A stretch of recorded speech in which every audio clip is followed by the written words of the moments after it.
Once upon a time, in a quaint village nestled between rolling hills, a humble carpenter named Thomas resided. Known for his simple means, Thomas possessed a heart that overflowed with love, particularly for his son, David.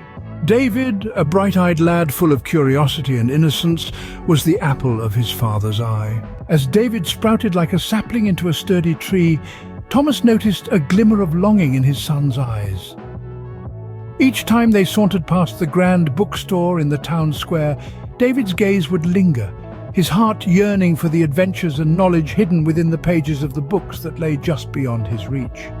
Yet the harsh reality of their circumstances meant that books remained a luxury they couldn't afford. Undeterred by their financial constraints, Thomas made a resolution. He toiled day and night, crafting exquisite furniture for the villagers.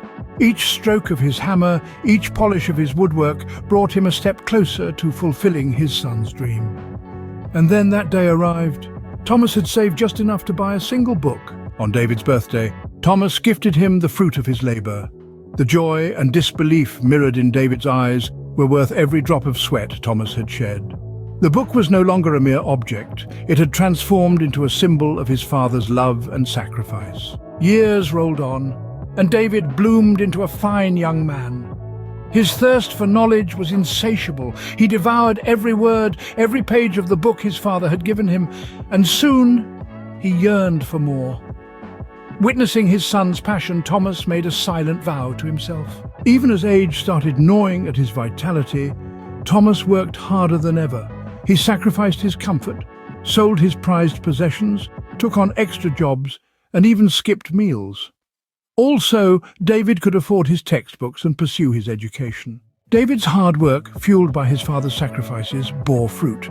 He excelled in his studies and earned a scholarship to a prestigious university. On the day of his departure, gratitude welled up in David's eyes as he embraced his father. "Thank you, Father," he whispered, his voice choked with emotion.